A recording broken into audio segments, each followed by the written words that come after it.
શું તમે પણ બસમાં કંડક્ટર સાથે 10 કે 20 રૂપિયાના છૂટા માટે માથાકૂટ કરીને થાકી ગયા છો? ભાઈ છૂટા નથી, આગળથી લેતા આવજો. આવું સાંભળીને કંટાળી ગયા છો? તો હવે આ ઝંઝટ કાયમ માટે ભૂલી જાઓ. નમસ્કાર મિત્રો, ગુજરાતમાં જીએસઆરટીસી બસમાં મુસાફરી કરતા લાખો મુસાફરો માટે એક બહુ જ મોટી અને રાહતના સમાચાર સામે આવ્યા છે. હવે બસમાં ચઢ્યા પછી તમારી ખિસ્સામાં છૂટા પૈસા શોધવાની કોઈ જ જરૂર નહીં પડે. કારણ કે આપણું ગુજરાત રાજ્ય માર્ગ વાહન વ્યવહાર નિગમ એટલે કે જીએસઆરટીસી હવે ખૂબ જ ઝડપથી કેશલેસ સિસ્ટમ તરફ આગળ વધી રહ્યું છે. તમને જાણીને આનંદ થશે કે હાલમાં રાજ્યની 8,000થી વધુ બસોમાં મુસાફરો માટે આધુનિક સુવિધા શરૂ થઈ ગઈ છે. હવે તમે માત્ર રોકડ જ નહીં, પરંતુ UPI, debit card, credit card અને મોબાઈલ એપ દ્વારા ખૂબ જ સરળતાથી ટિકિટનું પેમેન્ટ કરી શકો છો. આ શાનદાર પહેલ રાજ્ય સરકારના ડિજિટલ ગુજરાતના વિઝનને વધુ મજબૂત અને વાસ્તવિક બનાવી રહી છે. ચાલો આને એક ઉદાહરણથી સમજીએ. તાજેતરમાં અમદાવાદના રહેવાસી મનીષ ઘાંચીએ વડોદરા જવા માટે જીએસઆરટીસીની પ્રીમિયમ બસમાં મુસાફરી કરી હતી. પહેલા જ્યારે બસમાં ચડતા ત્યારે પર્સમાંથી પૈસા કાઢવા, છૂટા ગણવા અને ટિકિટ લેવામાં સમય જતો.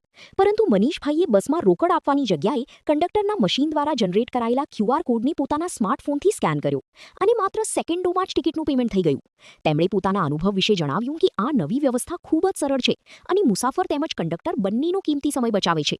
પહેલાં બહુ બધું આ આધાર કાર્ડ લાવો ને આ તે બધી પ્રોસેસ કરવી પડતી, પણ આમાં કશું જ નથી. ઓનલાઈન ઇઝી 10 મિનિટમાં તમારી ટિકિટ થઈ જાય બુક. અને મિત્રો, જીએસઆરટીસીના આંકડાઓ પણ ખરેખર ચોંકાવનારા છે. દરરોજ અંદાજે 27 લાખ મુસાફરો આપણી જીએસઆરટીસી બસોમાં મુસાફરી કરે છે, જેનાથી નિગમને રોજની લગભગ 12 કરોડ રૂપિયાની આવક થાય છે. મોટા સમાચાર એ છે કે આમાંથી હવે લગભગ 30% આવક માત્ર ડિજિટલ પેમેન્ટ દ્વારા થઈ રહી છે. પાછલા એક જ વર્ષમાં દૈનિક ડિજિટલ કલેક્શન 1 કરોડથી ઉછળીને 2 કરોડ રૂપિયાને પાર થઈ ગયું છે. અને ખાસ વાત એ છે કે કુલ ડિજિટલ ટ્રાન્ઝેક્શનમાં 85% હિસ્સો માત્ર આપણા સૌના માનીતા યુપીઆઈનો છે. આ બતાવે છે કે ગુજરાતની જનતા કેટલી સ્માર્ટ બની રહી છે. વિદ્યાર્થીઓ માટેના બસ પાસની ચૂકવણી પણ હવે સંપૂર્ણ ડિજિટલ કરી દેવામાં આવી છે. મેં અત્યારે ટિકિટ જે છે એ યુપીઆઈ મારફત કરાવી હતી. તો આપણે જે બસ કંડક્ટર હતા એમણે ક્યુઆર કોડ જનરેટ કર્યો ને વિધિન મેટર ઓફ 5-10 સેકન્ડ્સમાં ટિકિટ બહાર આવી ગઈ.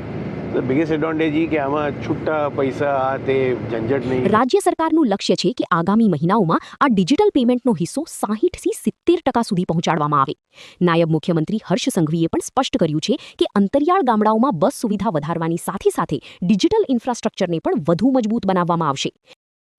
એન્ડ્રોઈડ એપ્લિકેશન છે, એના આધારિત પણ તે ઓનલાઈન રિઝર્વેશન બુકિંગ કરાવી શકશે અને તેમાં એ 60 દિવસ અગાઉ સુધી બુકિંગ કરાવી શકશે, જેથી તેઓનું પ્લાનિંગ જે મુજબ હશે તે મુજબ જીએસઆરટીસીની ઓફિશિયલ એપ્લિકેશન છે એના આધારે છે એ મોબાઈલ રિઝર્વેશન કરાવી અને મુસાફર ઘર બેઠા છે એ પોતાની ટિકિટ છે એ મેળવી શકશે.